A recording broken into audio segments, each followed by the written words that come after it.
comme chaque année, une floraison de nouvelles méthodes sont apparues. Nouveaux régimes, de vraies solutions pour maigrir, miracle ou arnaque, ce soir, on fait le point. Oh lolo, oh, je sens qu'on va se régaler. Attends, je vais sortir les popcorn. Je sens que ça va être une véritable comédie. Ne sachant pas trop comment t'y prendre, tu prévois d'essayer ou tu as même peut-être déjà essayé des régimes qui sont potentiellement miraculeux comme le jeûne intermittent, la diète cétogène, le régime du camp et bien d'autres. Je suis tombé sur E=M6 qui a fait récemment une émission qui parle de quelques méthodes miraculeuses pour perdre du poids. Dans cette émission, il parle de la diète cétogène, du jeûne intermittent, de régime à base de plats préparés et de glucose révolution. Ouais, je savais même pas que ça existait, on dirait le titre du dernier Spielberg. Et tu sais quoi, dans cette vidéo, on va analyser deux de ces diètes ensemble pour voir si elles tiennent la route. Et donc, on va s'intéresser aujourd'hui à la diète cétogène et au jeûne intermittent et voir ce qu'ils nous disent un petit peu. Moi, c'est Coach Bracassé. Si t'es pas encore abonné, je t'invite à le faire. Tu verras, je sors chaque semaine des vidéos sur la musculation, le fitness, l'alimentation, etc.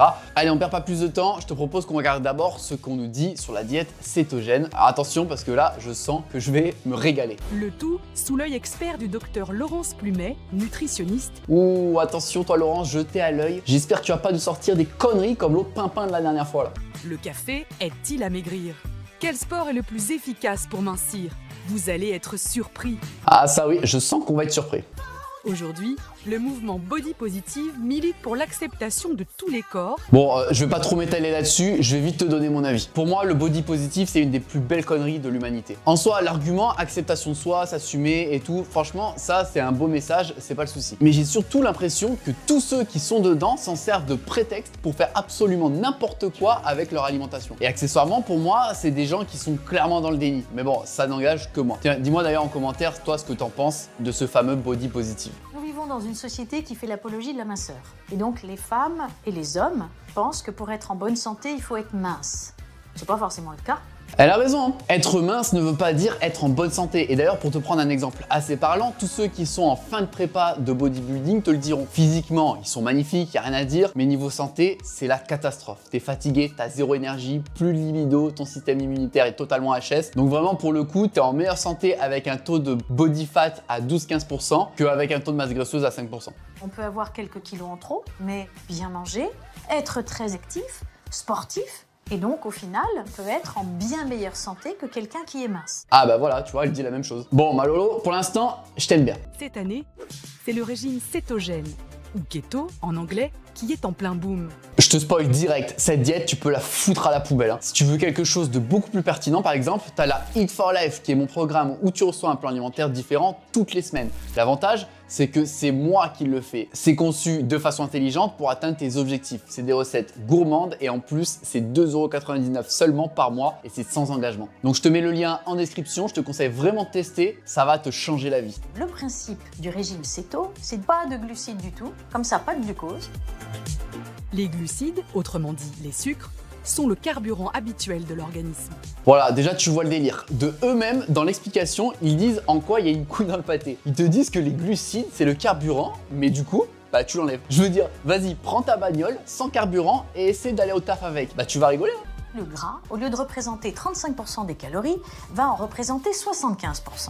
Voilà, il est exactement là le problème. Parce que 1 g de glucides, ça fait 4 kcal. Sauf que 1 g de lipides, ça fait 9 kcal, soit 2 fois plus. Donc en remplaçant tes glucides par quelque chose de 2 fois plus calorique, automatiquement, tu te retrouves à bouffer 2 fois moins de volume. La conséquence de ça, bah tu t'en doutes, tu vas crever la dalle. Privé de glucides, il tire son énergie des graisses que l'on mange, mais aussi directement de celles qui sont stockées dans nos réserves. De quoi faire fondre nos tissus graisseux, c'est le principe du régime cétogène. On les a perdus là. En 3 ans, elle a pris 20 kilos. Une prise de poids qui a commencé en même temps que sa carrière d'infirmière de nuit. On mange complètement en horaire décalé, c'est-à-dire que moi, mon repas, il pouvait être à minuit ou 2 h du matin. Pour le corps, c'est pas terrible. Donc parce qu'avec ton taf et que tu manges la nuit, ça te fait prendre 20 kilos? Évidemment, ça marche pas comme ça, parce que sinon, crois-moi qu'avec tous ceux qui bossent de nuit, on aura un taux d'obésité encore plus élevé que ça. Aujourd'hui, non, je suis pas très à l'aise dans mon corps. Je suis plus moi, en fait. Ce surpoids, c'est très difficile à assumer. Mon apparence a changé, et donc mon assurance aussi, en fait. Et ouais, c'est con à dire, mais le physique, il est véritablement lié à la confiance en soi. Et elle-même le dit, elle a perdu confiance en elle à cause de ça. On va manger pas mal de matières animales, du beurre, de la crème fraîche, de l'huile d'olive, de la mayonnaise. Ouais, c'est très étonnant, mais on rajoute de la mayonnaise dans nos plats. Ah mais je te rassure, même moi ça m'étonne. J'essaye de prendre les sauces avec le moindre sucre dedans. Celle-là, vous voyez, pour 15 grammes, c'est inférieur à 0,5 grammes de glucides. Pour 100 grammes, la mayo, c'est 700 kilocalories. Je savais que c'était pas du tout intéressant d'en consommer pour la perte de poids, mais alors là, oui, en effet, bouffer ça, c'est se tirer une balle dans le pied. T'as le droit de manger de la mayo. Normalement, quand tu fais un régime, manger on de la mange pas mayo tous les jours, quasiment. Bon, Oui, mais j'exagère en j'ai jamais disant tous les compris jours, pourquoi. mais des fois- Ah mais moi non plus, je comprends pas pourquoi, t'inquiète. Donc sous un faible volume, le gras apporte beaucoup de calories. Donc plus on prend du gras, plus on va quand même freiner la perte de poids. Donc il ne faut pas exagérer quand même. Voilà, c'est exactement ce que je te disais avant. Ton total calorique qui va complètement exploser si tu remplaces tes glucides par tes lipides. Ma reprise pour l'instant elle est plutôt light, dans le sens où j'attendais d'avoir perdu un peu plus de poids pour pas risquer de me blesser parce que c'est pas bon pour les articulations de faire du sport quand on est trop lourd. Non mais faut pas abuser non plus, t'inquiète pas, ton corps il prend beaucoup plus cher que quand tu lui fais prendre du poids de base que si tu essaies de faire du sport pour essayer de retrouver une bonne santé. Moi je suis désolé mais avec les arguments qu'elle donne comme ça là depuis le début, j'ai bien l'impression qu'elle a pas vraiment envie de s'en sortir au final. Enfin oui, c'est dur ce que je dis mais quand perso je réalise des appels découvertes pour un potentiel coaching avec un potentiel client, s'il a une attitude similaire à la sienne, moi je vois direct qu'il est pas motivé. Et du coup bah moi je bosse pas avec des gens comme ça. Après, est-ce que c'est la mise en scène de l'émission, la prod qui lui demande de faire un peu comme ça c'est autre chose. Toutes les semaines j'essaie d'aller marcher au moins une bonne demi-heure en marche rapide, on marche 3-4 km. Et ouais mais c'est pas une fois par semaine qu'il faut aller marcher, c'est tous les jours. Après l'effort, le réconfort. Mais là encore, Alexandra s'est pliée aux exigences de son régime et a changé ses habitudes. Pourquoi on fait cette caméra cachée ou quoi? Charcuterie et fromage à raclette au calme après être descendu de son elliptique. Aucune pression. L'édulcorant, c'est un pouvoir sucrant très élevé, c'est-à-dire qu'on a le même goût sucré que si on prenait la boisson sucrée, sauf qu'il n'y a pas de sucre. Pour le cerveau, c'est très perturbant. Il ressent le goût sucré, mais il n'y a pas le sucre. Mais néanmoins, on entretient l'appétence au goût sucré. Donc non au soda édulcoré. Ah bah ça y est, voilà, on va avoir notre premier petit désaccord. Notre petite première dispute de couple avec ma Laurence. Non mais faut arrêter avec le délire de les édulcorants, ça fait croire à ton cerveau que tu vas manger du vrai sucre, nanani nanana. C'est totalement faux. Et d'ailleurs, il n'y a aucune vraie étude qui montre que c'est dangereux pour la santé les édulcorants. Franchement, ça fait le taf et dans tous les cas, c'est pas pire que de consommer un vrai coca blindé de sucre. Et puis regarde, elle boit son apéro là avec ses petites tranches de charcutes et de raclette. Elle va pas accompagner ça avec un verre d'eau. Donc un verre de coca zéro pour ce genre de situation, moi je suis désolé, mais je trouve que ça dépanne. Et ce matin, Alexandra se prépare un petit déjeuner cétogène. J'ai ajouté comme matière grasse du ghee, c'est du beurre clarifié, de la crème fraîche. Et puis là, c'était du fromage à raclette, mais ça peut être n'importe quel fromage. Beurre, crème fraîche, fromage à raclette dans tes œufs. Tiens donc comme c'est original. Rajouter du gras comme ça, ça peut choquer. Ah bah je te rassure, moi ça me choque. C'est vrai que ça peut choquer au départ, mais ça fonctionne. Ah bah, si ça fonctionne.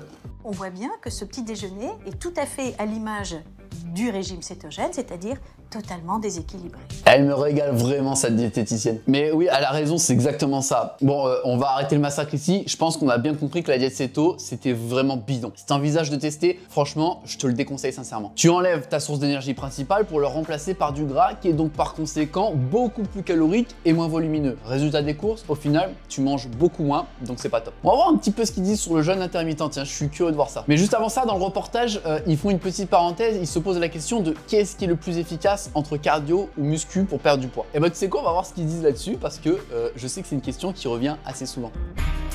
Amina ne fait que des activités d'endurance, ce qu'on appelle le cardio.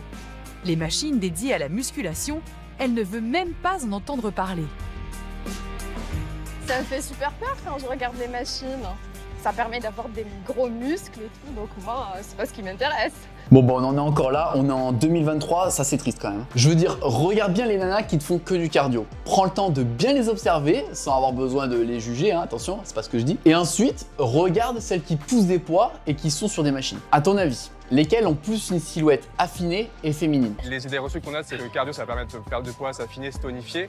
Et que souvent, si on prend des poids, tout de suite, on va devenir hyper balèze. Et c'est complètement faux, hein. Ça prend des années avant de devenir très balèze. Voilà, évidemment, ça je suis content qu'il le précise. C'est un peu comme si je te disais que je voulais pas jouer au foot parce que j'ai peur de choper un ballon d'or, tu vois. Ronaldo chez Pôle emploi, allez, bim. Another love, on my tears. Mincir et maigrir, c'est bien deux notions différentes. Mincir, on va plutôt la voir comme un changement de composition corporelle, c'est-à-dire on peut garder le même poids, mais la masse graisseuse se transforme plutôt en masse maigre, en masse musculaire.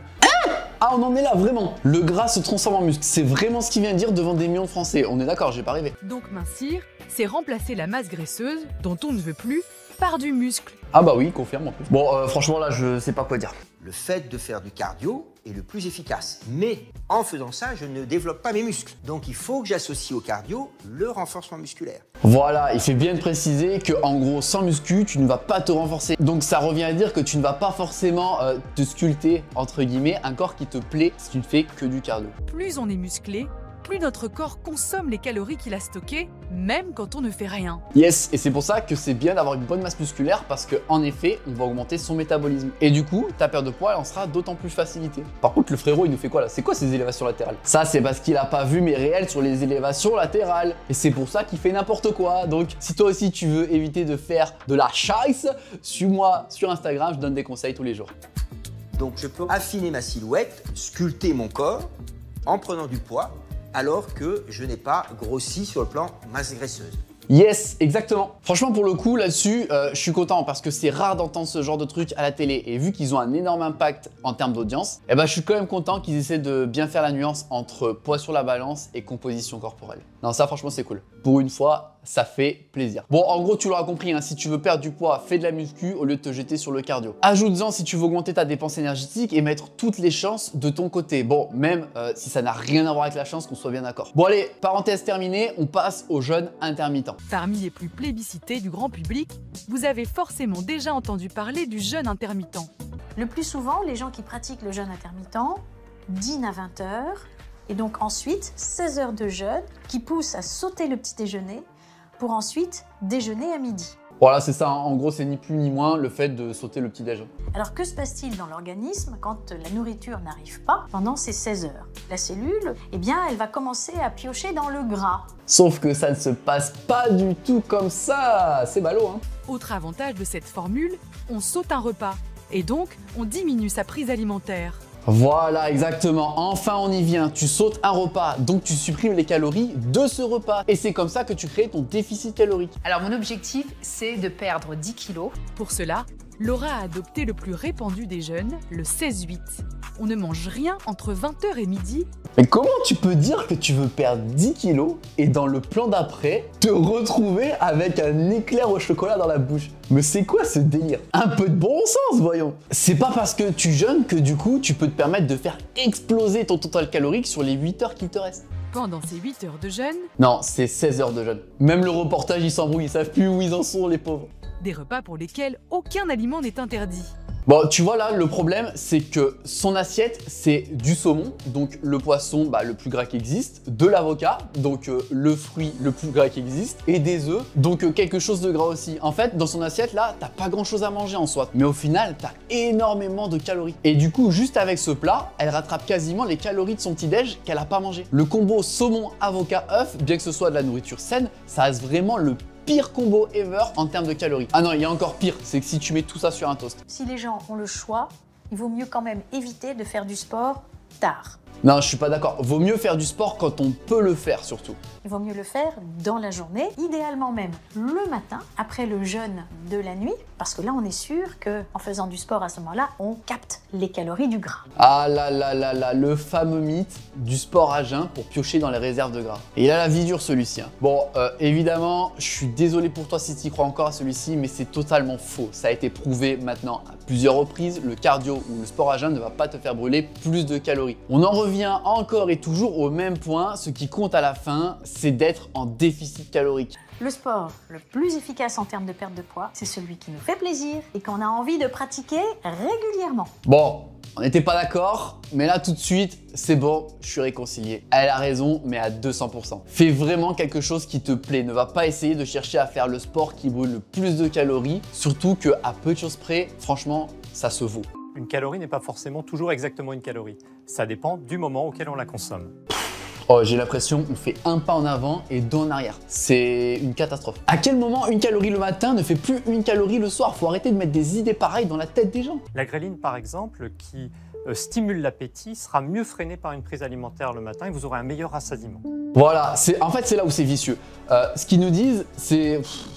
Ouais, je sais pas quoi dire. C'est l'art de modifier l'interprétation des données pour pouvoir te vendre des régimes à 2 balles. Parce que oui, en effet, si tu manges pas le matin, tu auras potentiellement plus faim et tu seras peut-être plus sujet au grignotage et donc de consommer par définition plus de calories. Mais faut arrêter de dire que les calories ne sont pas les mêmes matin ou soir. La vraie solution, elle repose sur 3 clés essentielles. La nutrition, l'activité physique et le sommeil. Car c'est en maîtrisant ces 3 piliers que l'on maigrit dans des bonnes conditions. Bah voilà, elle a tout dit, hein. Alimentation, activité et sommeil. C'est la première fois qu'ils en parlent à 1 minute de la fin du reportage. Mais bon, c'est bien de l'avoir dit en tout cas. C'est clairement les 3 piliers de la perte de poids. Bon, je pense qu'on a compris en ce qui concerne le jeûne intermittent. Pour le coup, je suis plutôt partisan de cette diète personnellement parce que ça me permet d'économiser les calories du petit-déj pour avoir des repas un peu plus caloriques par la suite. Et personnellement, pour beaucoup voyager, c'est une méthode qui me permet de beaucoup plus profiter et de me faire plus plaisir. Mais après voilà, il n'y a strictement rien de miraculeux au final. En sautant le petit-déj, si tu gardes tes repas habituels et que tu ne compenses pas comme moi je le fais actuellement pour rester en maintien,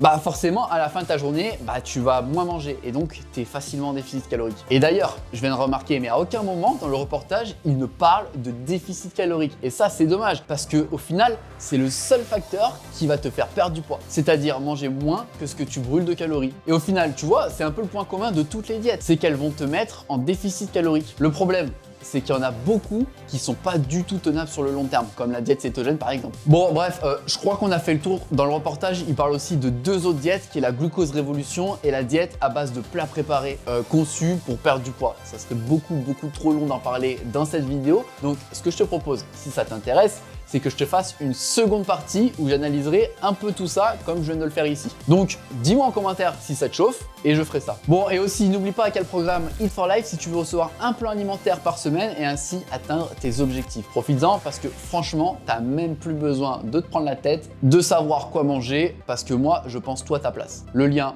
est sous la vidéo, tu peux aller voir ça. Bon bah c'est bon, hein, je crois qu'on a fait le tour. Merci d'avoir été jusque là. N'hésite pas à me faire un petit retour si jamais tu as déjà testé le jeûne intermittent ou la diète cétogène.